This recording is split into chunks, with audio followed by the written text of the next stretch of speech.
Hey guys, Chef Joe Ciminera with Taste This TV. Today we got a great show here today. You want to talk about Southern comfort food. I mean really good stick to your ribs type of Southern food.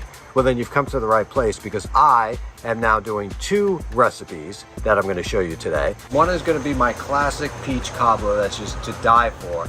And then another one, our Southern chicken. So we bread the chicken twice. We do a dry rub and we do a wet rub and then we fry it to perfection. So don't go anywhere. And also my friends at Kitchen of Dana here is going to put an end to your Southern cravings, because if you don't have the time to do my recipes and you want true Southern cooking, which is even probably better than mine, check out her flavors on the website, folks. Right to her oven, right to your door. Check it out. You know, Kitchen of Dana is more than macaroni and cheese. They've introduced a new line of casseroles, keeping that Southern style. Staying true to their mission, they have created wholesome food convenient for you. All of their products are freezer to oven to table. In addition to their new line of casseroles, they've opened a gourmet food gift shop at their kitchen. They now have several different options for you to enjoy and consume on all of their goodies and treats. You can visit them or order online or visit a retail near you. They have included their Georgia-grown products in their foodie gift shop so you can create a personalized foodie gift basket for anyone and any occasion. If you are looking for a fundraiser, they have you covered. It's simple for the organizers, simple for those who are selling, and simple for delivery. Kitchen of Dana Frozen Southern Comfort Foods menu consists of breakfast items, dinner for one, casseroles, casseroles with meat, and desserts. A list on their website will give a list of retail locations. Not in your area? No problem. They'll ship right to your door. Call them now or visit their website, kitchenofdana.com, or give a call to them if you have any questions. 706-348-1535. Up next, we're going to do incredible peach cobbler. Stay tuned.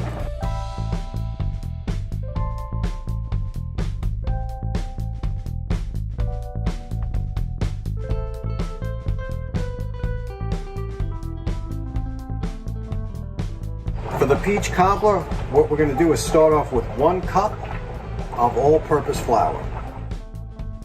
We're going to go with a 1/4 teaspoon of nutmeg. We're going to go with a 1/4 teaspoon of cinnamon. Next, we're going to add a teaspoon of baking powder. And we're going to add 1 cup of granulated sugar.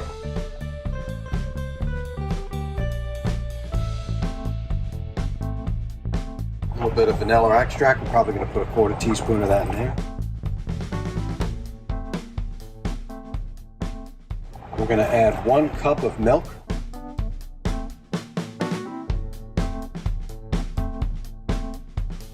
We're going to add 1/3 cup of butter.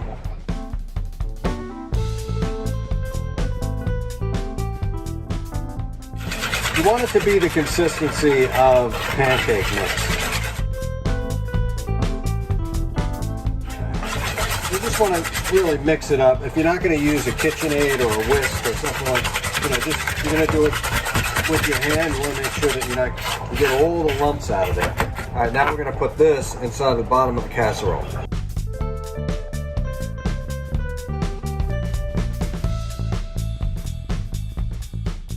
We're going to put our sliced peaches over the top. All right. Put this down in the center like this and just kind of leave it off to the side to sit for a moment.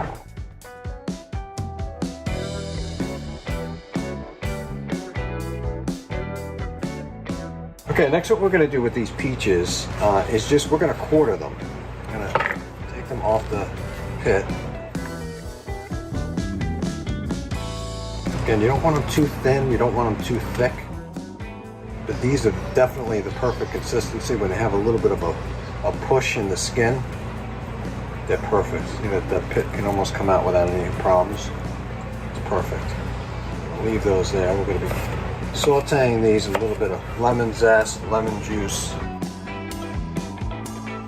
And I don't think we need sugar. These are definitely in season. I know a lot of people, when they use this recipe, they get 1 or 2 peaches that aren't in season. Some people even use the cans. I will never do that. I will never use the cans. So I'll either make this with fresh peaches that aren't in season and then just season them a little bit, as opposed to using canned peaches. I don't know, I'm just against that stuff. Okay, we got a good amount here to make a nice cobbler. This is a family recipe that I've added to a couple things over the years. At every family gathering, people go crazy with this one. Absolutely mad.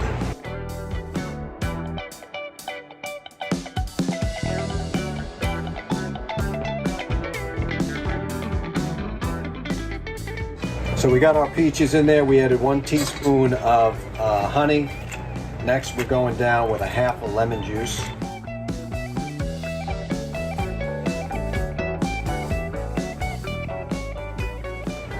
Mix that around a bit. Again, what we're just looking for is everything to kind of get incorporated. We're going to take a teaspoon of flour.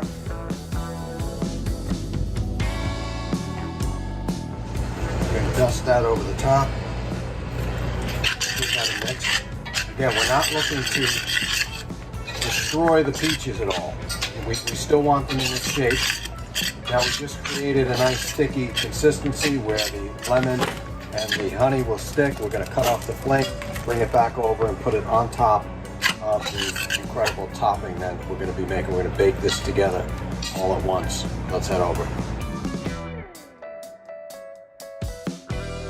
Okay, next what we're going to do is take these peaches and we're just going to put them right on top of our crispy, delicious pâte noir. All right. And again, you want to leave some spaces here because you're going to see what's going to happen. The crust is going to be really nice. It's going to rise itself a little bit from the baking powder. Should go just a little bit over the peaches. And then at that point, you're going to be able to scoop this nicely. And if you want to do an a la mode by putting some ice cream, vanilla ice cream on there as well, that's going to be a huge player. Now this has got to go in the oven. It's got to be nice and crispy. It should take its time. Let the butter do its thing. And I would probably say 375 degrees for 35-40 minutes.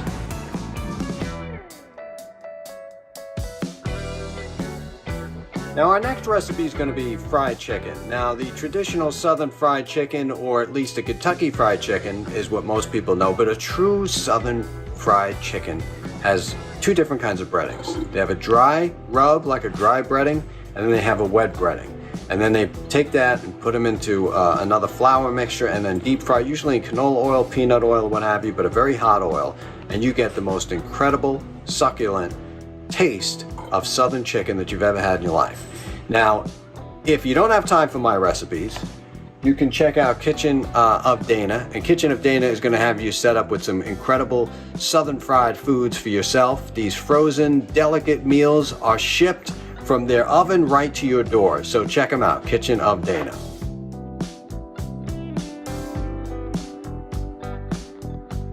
Okay, we're going to go over a couple of things. This is for the dry spice, and this spices will actually get incorporated with the flour. Okay, so we have regular paprika, we have smoked paprika, we have salt. And this is all a tablespoon, by the way, so it'll be easy to measure the mixture. We have chili powder, black pepper. This is a mixture of lemon pepper seasoning. It's got a little bit of like adobo in it. You can pick that up anywhere you want. And then we have garlic powder and parsley. And now what we're going to do is add 2 cups of flour and mix all the dry ingredients. That's going to be our first seasoning for the chicken. This process is really, really important because you're going to kind of get the flavor stuck to the skin of the chicken, and then we're going to go on top of the flour, we're going to go with another wet rub, and that's going to get stuck to the chicken, and that's what actually makes the like Kentucky Fried Chicken crispy on the outside type of pieces, flavorful. All right, so let's add the flour.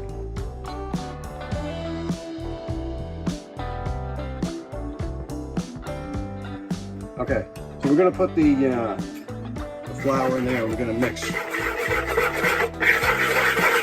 and it's going to become like a red kind of tint And that's exactly how I know I put enough paprika. Paprika is like one of the most, in my opinion, that and the chili powder is really what makes this, at least on the dry side.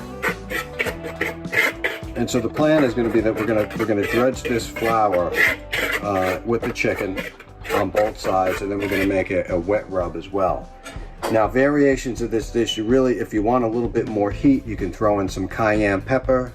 Around my circle here, we don't like too hot, but you could really take this to the next level and add just about everything. What I would suggest you don't do is add anything wet like scallions or chives or parsley or anything like that.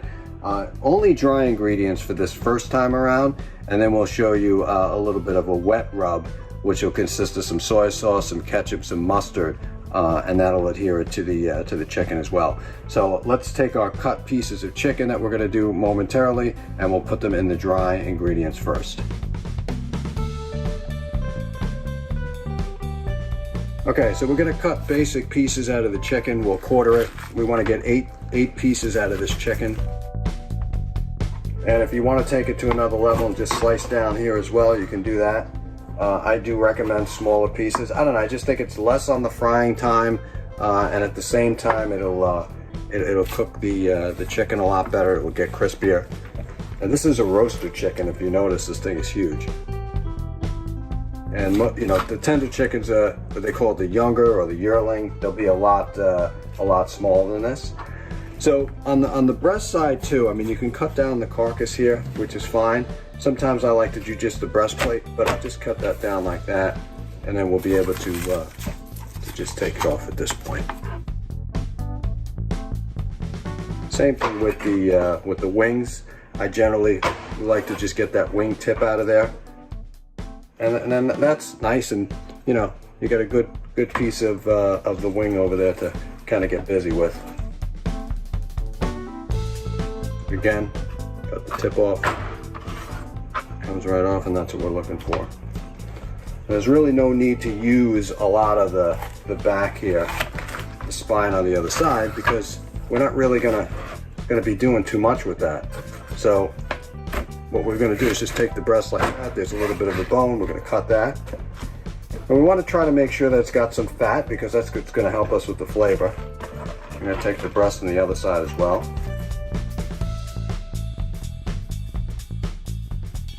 So we're going to take these pieces here, and what you're left with here is something that's really good for stocks, you know, stocks, soups, stuff like that. I mean, you're definitely not going to take this and fry it, but it is something that I wouldn't throw away for sure, because you can make a damn good soup out of this.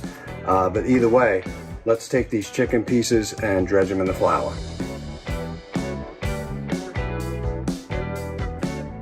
Okay, if you don't feel like getting your hands dirty, you can always put on some gloves. But right away, you know, with this, you already smell the mixture, that it's really just delicious. And you know that you got the right combination of flavors. Now, it took me a long time to get that flavor and that combination of spices to where I figured, you know, hands down, I got one of the best fried chickens around the world. And I've traveled all over the South.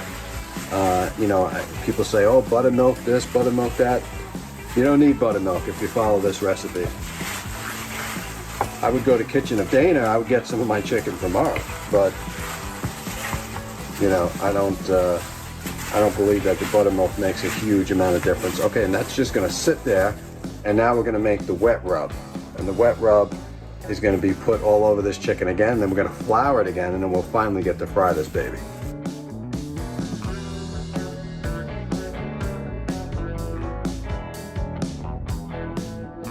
Okay, so here's what we got here. Blue cheese, mustard, ketchup, and A1 steak sauce. You never fail with these 4 ingredients. Mix them up. And at the very end, we're gonna add some soy sauce in here. You might be asking yourself why at the end. I'm looking for a certain color on this, and I don't add the soy sauce because everything just goes dark in the beginning here. I'm almost looking for that rusty, almost like turmeric type of look, and that's exactly what I got here. And just so you know, it's all 2 tablespoons each, and then we got a tablespoon of soy sauce here. And this is my opinion what kind of marries it all together. Okay, move that around. Now you see how much darker it got? It's kind of what I'm looking for anyway.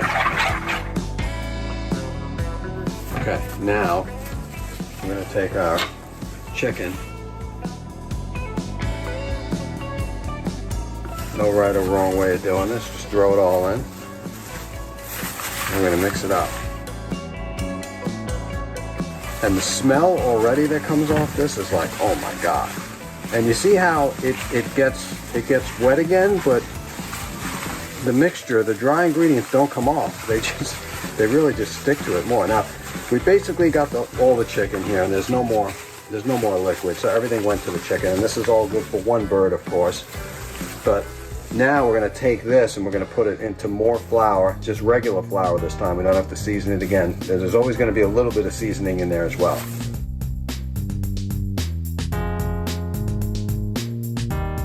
Okay, now we're going to put the chicken in the flour and soak up all that incredible flour. And also the chicken is actually very, very sticky right now. I mean, anything is going to stick to it, which is another reason why I love this technique, because this really ensures that you're going to get a coating on your chicken like you've never had before. You know, I've watched a lot of people do this over the years, and they do like one coating. It's never really where it's at. And if you look closely, see like those, you get like almost bumps of incredible flavor. That's kind of like how the Colonel's Kentucky Fried Chicken is. And again, I'm not comparing this to fast food saying that they're the best, believe me, but one thing I like is the way that their breading and their coating is. All right, now we're gonna take this, we're gonna put it in that fryer we got over there for 475 degrees. You can use canola, avocado oil, peanut oil, something with a high smoke point. I don't recommend you use something like olive oil or anything like that. But you know, when the chicken looks nice and coated like that, you're ready for a fry. Let's do it.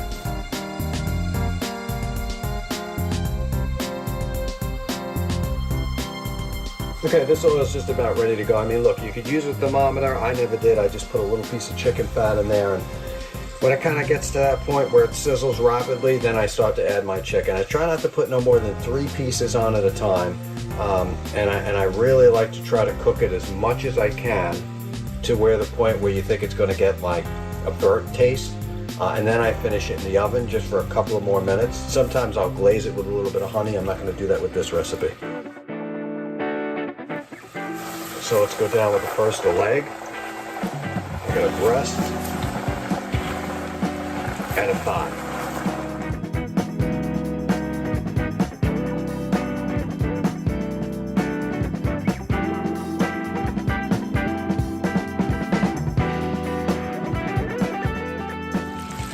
Okay, this looks about good. I'm going to take this off and see exactly what I was talking to you about. That, my friends. And we'll go down with the rest of the pieces, finish them in the oven, and we'll be almost done.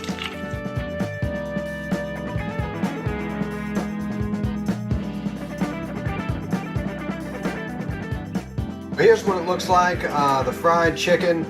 Now again, this breading is incredible, but you'll be able to try it for yourself if you taste the recipe.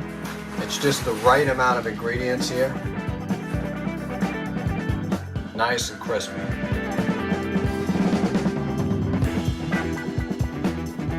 All right, so here we have it. We have this incredible fried chicken, and it's definitely Southern style. I love the combination. I mean, you try this at home and it's just the flavor of just, especially the mustard in this thing, it really takes it to the next level. Juicy and succulent. Let's try it out. Oh man. Wow.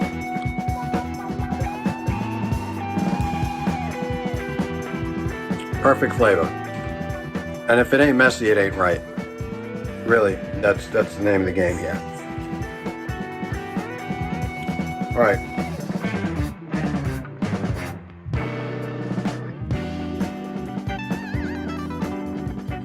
All right, that's going to end this Southern segment. Again, I want you to check out my friends over at Kitchen of Dana, because if you don't have time to make these incredible Southern comfort foods right to your home, well, then you got something else that you can do. You can get their frozen foods. They come right out of the oven into the freezer, then right to your house. And that's exactly what you're going to do. You know, my mac and cheese is definitely the best there, but they got other stuff that's just out there that's taking it to another level. So if you don't have time to jump on a plane and go down south for that incredible cuisine that you know they got, they know how to eat down there, you better believe it, then I suggest you check out Kitchen of Dana, where your appetite will soon please the palate. There are no rules of cooking, my friends. Check out the website at the screen here to get some more information. No rules in cooking. Taste this.